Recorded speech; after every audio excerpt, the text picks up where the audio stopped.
All right, welcome to the latest episode of the Coleman Power Organic Fitness Podcast. I have my latest guest here in front of me, Rob Hurst. I've met him in person and now we're doing this through Zoom. So I suppose we'll be talking about how all food is not created equally, and Rob working on an organic farm based in Kildare. I suppose I'll let himself do his elevator pitch. Rob, welcome to the show. Thanks for having me. The elevator pitch, I remember that from college. That's pretty good, yeah. Yeah, but that's what I'm exactly looking for. You suppose tell the listeners a small bit about yourself, where you're from, and where you're currently based, and what you're doing right now. Excellent, yeah.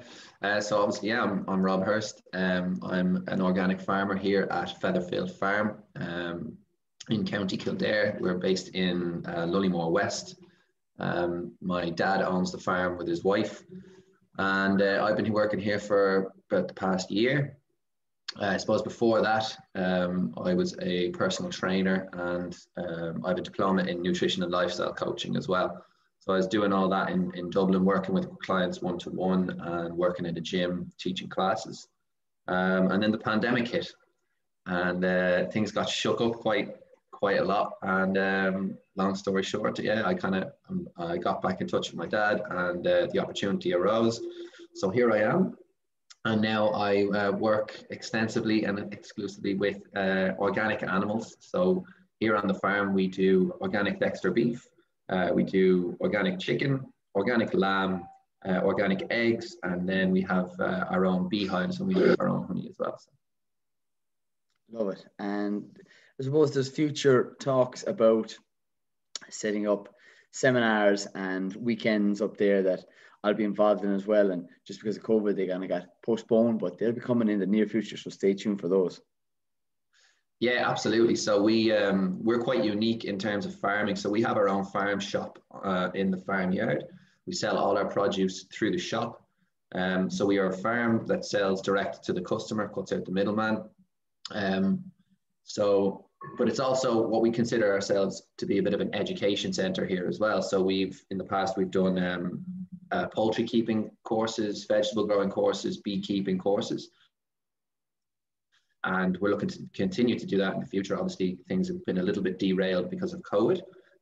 But yeah, we're looking to liaise with people like yourself and other experts in their field, and basically just teach people how to be much more self-sufficient, how to put power back into their own hands when it comes to their health and their well-being. Just before, I suppose, we even press record on this, Rob, we're talking about your I suppose your farm shop, and people come straight to the door and collect food items. And I suppose if you could further expand on what are the customers you have and who are buying more of the produce that you have on a weekly basis. Yeah, so as I was saying to you, in the past 2 or 3 months, I'd say we've had four conventional farmers come into the shop. Now that might not sound like a lot, but it's a big step for a non-organic farmer to come down to an organic farm and to kind of go, okay, let's see what your beef is like, and it's a big indicator that they're quite reluctant to eat their own beef, which I think speaks volumes. I think a lot of conventional farmers, from my experience now, not a lot, but a small few, I suppose. I can kind of see the tide turning a little bit in the sense that they're starting to recognize that there might be an alternative way of doing things, and that, you know, the proof is in the pudding, so to speak, as one farmer actually said to me. So he bought some of our steaks with the intention of saying, okay, well, let's see what all this organics is all about. But I think I think that's positive, and I think that gives me hope that we're starting to see a little bit of a change. That's great to hear. And I hadn't previously even heard of that story until you just mentioned it there before we press record. And I suppose with food not being all created equally, I suppose if you tell in your own words the difference between, I suppose, organic foods and produce compared to conventional. Yeah, so, well, organic foods, obviously, as you said, they've no pesticides, herbicides, fungicides, anything of those harsh chemicals. So you can't use them. So for raising your animals and vegetables, we do a bit of vegetable growing here. It's more for it's personal use, so we don't actually sell any of our vegetables yet. But we're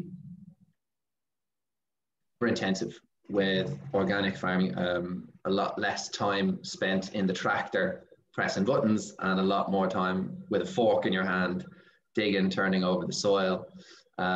So we use a lot of practices, kind of ancient, I suppose, farming practices. You saw yourself before, where we used a lot of a load of crispa pondweed, which would be very similar to seaweed. And we use that on the vegetable beds then, because it's obviously very high in iodine.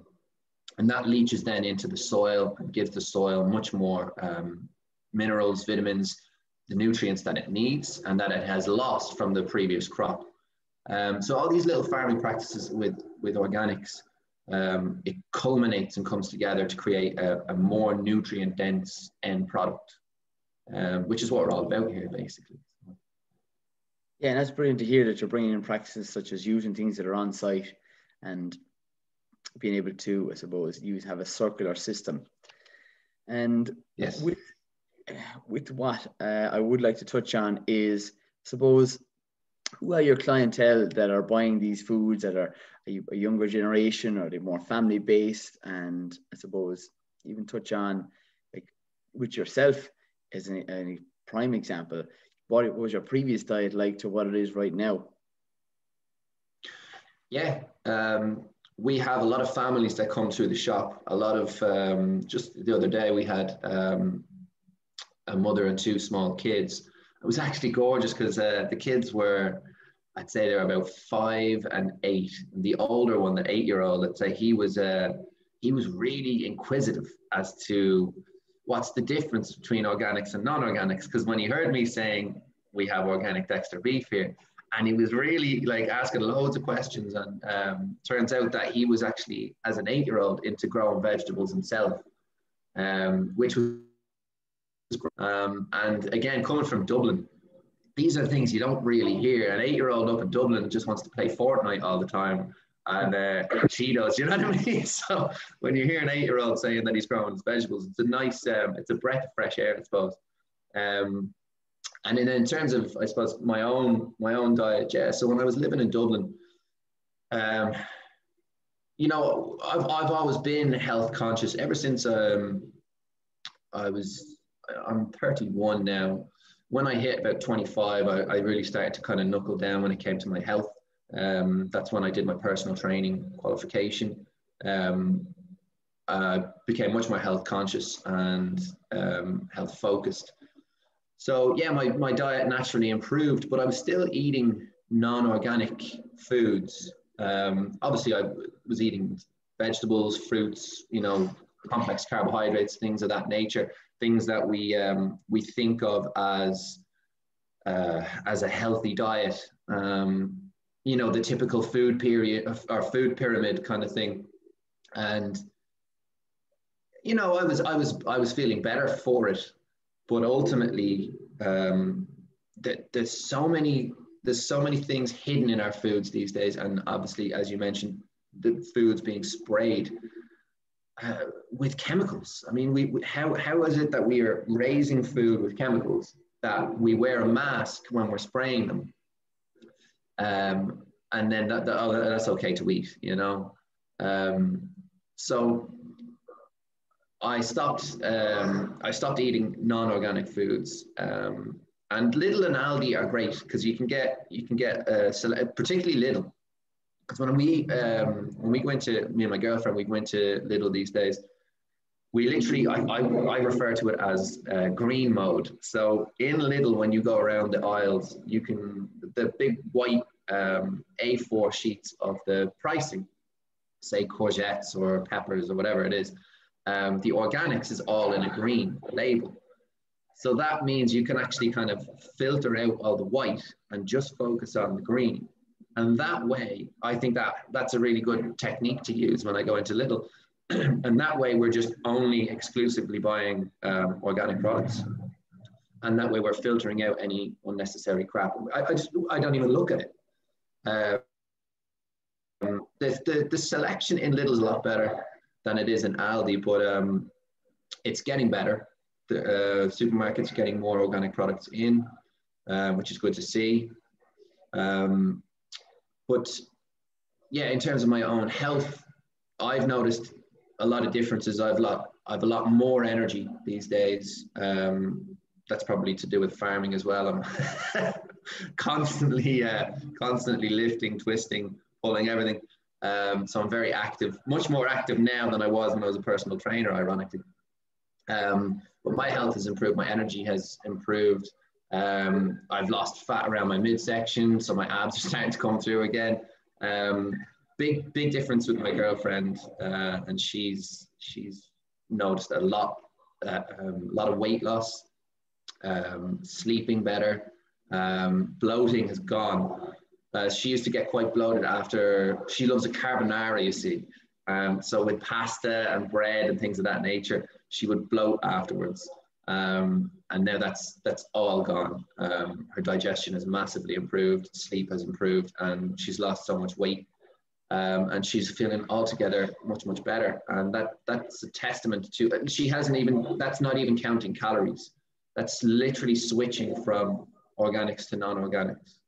Yeah, oh, it's a very good point. I even put up a post about it very recently. The fact is, a lot of people are so overwhelmed with counting calories when they're not counting chemicals. And that's the main difference between organic and non-organic. The whole idea of it is they don't use harsh chemicals. They are forbidden for using the glyphosate, which is a known carcinogenic. It's been proven. And as a result of that, it is something that's used in non-organic produce, such as grains, to speed up the harvesting process. And literally, that's one of the simplest things you can switch up in your diet, from going from non-organic oats or pasta from the alternative to organic. And that, again, because glyphosate is something that kills microorganisms, it's an antibiotic in your stomach, and literally reducing the ability to break down foods. So you help your body to work at optimal levels, reducing bloating, which is so uncomfortable for both male and females. And that's one of the simplest things you can do for yourself, whether it's buying oats or pasta, switching it up, because those are complex carbohydrates, preferably the brown pasta over the white, and it'll be you're getting and aiding in fiber there as well. And I suppose then, like, what do you say to people, Rob, when you hear there's no difference between organic and conventional, which is often said on a regular basis, either on social media by people, I suppose, that have a voice? And what do you say when you come up against those kind of people? I suppose I don't face too much objection to it these days. That's not necessarily true. There's a lot of there's a lot of misconceptions when it comes to organics. A lot of people seem to think it's a fad, from my experience. What I say to them is, well, it's not. It's plain and simply, it's not a fad. It's organics is a legally protected term. So unlike vegan or vegetarian, they're not actually legally protected. The certificate of the EU organic, the little green leaf, if that is on your product, that means that the product is certified. Now, in Ireland, we have two governing bodies for this. I'm sure you've spoken about this before: the IOA, which is the Irish Organic Association, and then the Organic Trust. They have to approve your land, your product, anything like that. You have to go through 2 years of approval, and you get random inspections all along the way as well. So it's a completely different product for organics. It's harder for the organic farmer or producer, and more costly to produce their items. So there absolutely is a total difference. And as I said, it's a legally protected term. But the misconception is that it's just a fad, or that it's a way for someone to put a fancy label or a name on their product to get more money. And a big objection to organic food is the price. But we are in a race to the bottom when it comes to conventional food and food production. We shouldn't be producing chickens that you can buy for $3.99 in Aldi that weighs 1.8 kilos and has been raised in a period of 4 to 6 weeks. That is not sustainable. It is not healthy for the consumer, and it's not healthy or beneficial for the farmer. You have people raising 20 or 30,000 chickens in a relatively small barn, whereas we have a barn, I'd say half the size, maybe a third the size of a conventional chicken farm, and we raise 130 birds maximum. Not only that, but they have access all 24 hours a day to go outside and to go and forage and pick bugs and grass and live the life that a chicken should live. And that's why our product is so sought after. Like, all our chickens are sold out. We do 130 in a batch, and they are all sold before we even bring them for dispatch, which is great. And that's our loyal customer base is then ordering their chickens every 9 weeks kind of thing. So, but just to touch on something you mentioned there earlier, as in, people saying it's all about counting calories. Like, I've worked in a couple of gyms now, and I have to say the people who I worked with, they're fantastic people. They're great at what they do. They got their clients great results. But I felt that all the emphasis and focus was on calories in versus calories out. Use MyFitnessPal, track your macros. And like you said, they're not counting chemicals. And we have really good, experienced, quality personal trainers and fitness professionals in this country advocating for,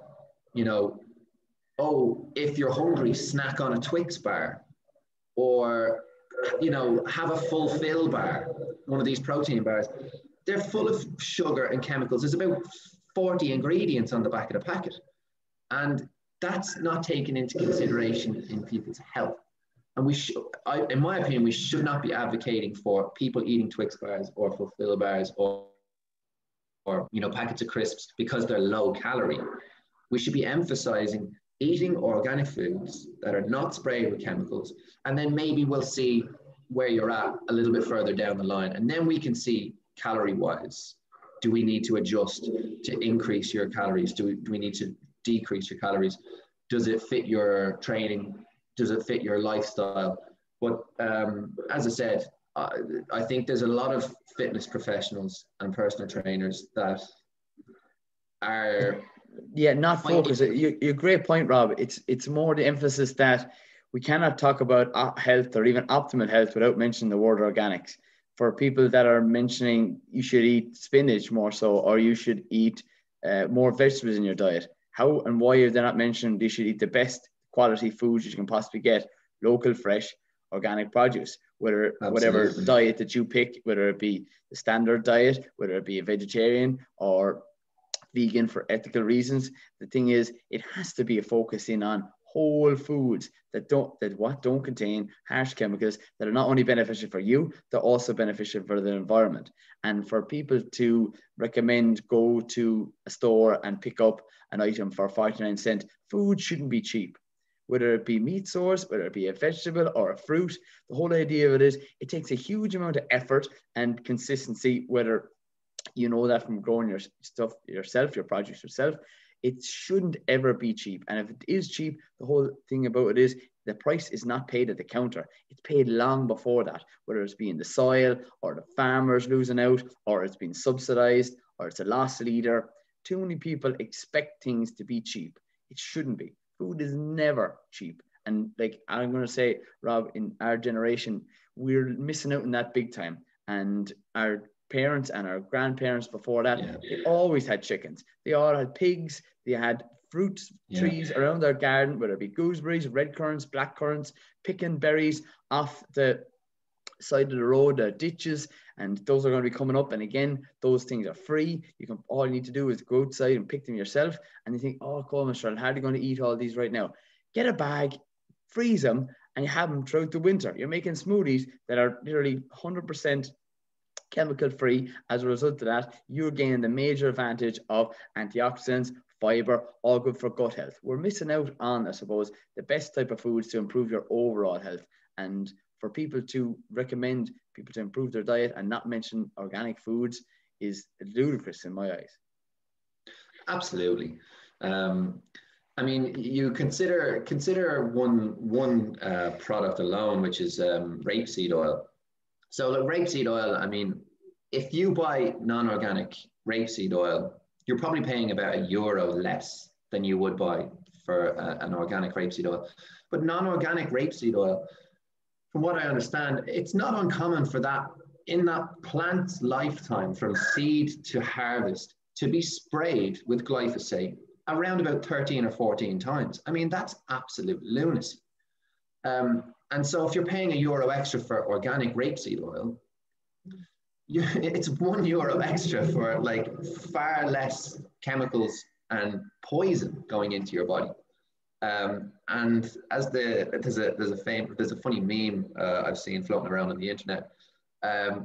You know, it's cheaper than chemotherapy, as they say. So like you said, long term, do we really want to go down this route that we have been going down, which is you just buy whatever's €2 in the you know, the cheapest option in the supermarket, or right at the front of the till. Yeah, I'll have that. That's only €2, and it's full of sugar, it's chemicals, and you wonder then why your thyroid stops working, or why you have IBS or SIBO, or you know, cancer or blood clots. Any of these, like 9 out of 10 of the leading, out of the top 10 leading causes of death in the world at the moment are diet and lifestyle related diseases. Now that speaks volumes. We have to change the way we eat, and if we change the way we eat, we can actually start to heal ourselves, heal the planet, heal the ecosystems, the wildlife. But we really have to start looking at this, and we have to hammer home this message. Organic is not a little bit more that you pay for goes a long way, and people should start looking at their health and investing in their health. Yeah, I totally agree with you there, Rob. And I suppose touching on different diets that we mentioned there in that last question, what are your thoughts on, suppose, the vegan diet that is kind of coming down the line in people that we come into contact on a regular basis now? Yeah, the vegans, I have a bit of a soft spot for vegans. A lot of people bash them, and they can be a bit loud and outspoken, shall we say? But I have a bit of a soft spot, at least with someone who's vegan, and I know a lot of people who have been vegan for a small amount of time and then they've stopped.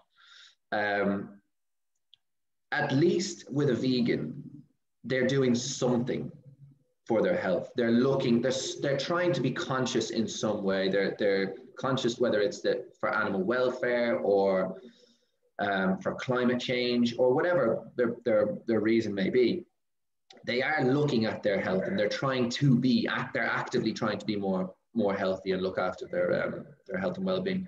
So that is one thing that I have noticed with vegans. But ultimately, I don't think it's viable. I think we can get every single vitamin, mineral, and nutrient that the body needs, every single one, from animal products and from eating meat, from eating organ meat, whether that's, you know, liver, hearts, brain, anything like that, eating nose to tail, as they say.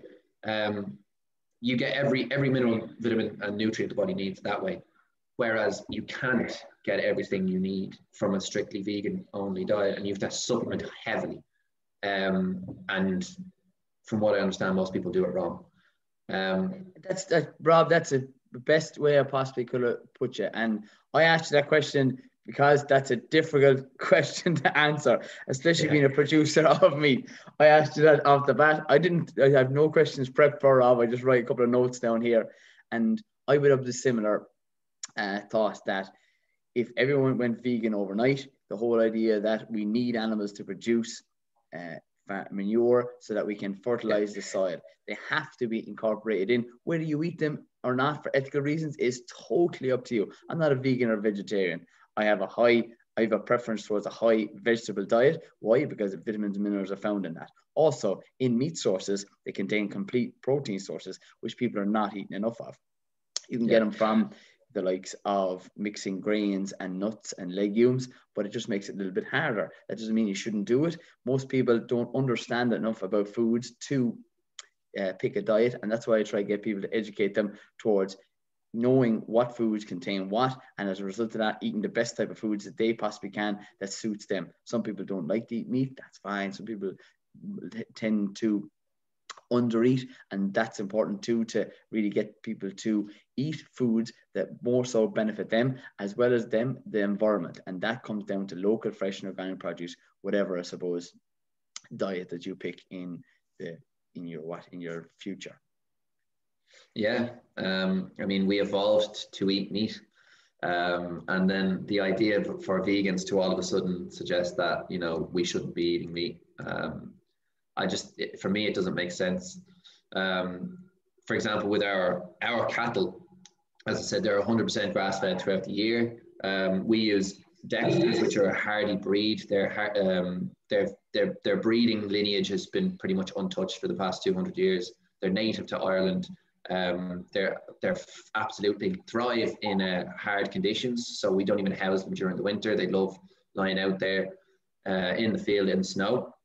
And throughout the year, we kind of so they're eating grass all year round. They're eating the pasture all year round, as a cattle should. And we'll kind of supplement their feed. So every now and again, if we have trees around the farm that have a lot of ivy, I'll go around and I'll cut the ivy off, and I'll actually give it to the cows. I'll just throw it on the ground, and they love ivy because there's an enzyme in ivy that helps to neutralize or negate something called liver fluke, which affects a lot of cattle. So it's very hard to get beef liver, and that's because of just the conventional way that they're raised, and it's to do with what they eat, the antibiotic use, and then things like closamectin, which would be poured on them, and that all just kind of deteriorates the liver. So it's you can't eat it by the time they're dispatched. Whereas ours liver is perfect, and we actually sell it through the shop. And again, it's just touching back on what I was saying about organ meats. Like, you can get vitamin C from liver, which most people think of vitamin C, you get it from peppers and oranges and, you know, citrus fruits. But, you know, if you're eating nose to tail, if you're eating every part of the animal, you can get every single nutrient that you need. And I think this is important knowledge that we should not be losing. And it's great to have vegans. It is great, and it's great to have people that care about the environment and care about the welfare of animals. But we need to look at this as a holistic approach to health and to eating. I personally think. Good. No, and I suppose that's a good enough way to, I suppose, wrap up this week's show with Rob about how not all food and meat is created equally. I suppose, Rob, if you could tell the listeners a little bit about where's the best place for them to find out a little bit more about where you're based and where they could get in contact with yourselves or Mark about buying produce or even coming to courses in the near future. Yeah, absolutely. The thing we recommend is just come down to the farm. So if you type into Google www.featherfieldfarm.ie, that's our website. There's an option to find us on the map on the website. Come down, see the farm, see what we do here, see our farm shop, and have a chat. As I said, we're an education centre. You can come in for a coffee on a Saturday, and you can chat and stay a while. We're on Facebook, Featherfield Farm, and we're on Instagram at Featherfield_farm. So you can get us on any of those. My phone number is on our website, as well as my dad's. So if you have a look on there, you can get us by phone. Our shop, we have our farm shop open every week on every Thursday from 5 till 7 p.m.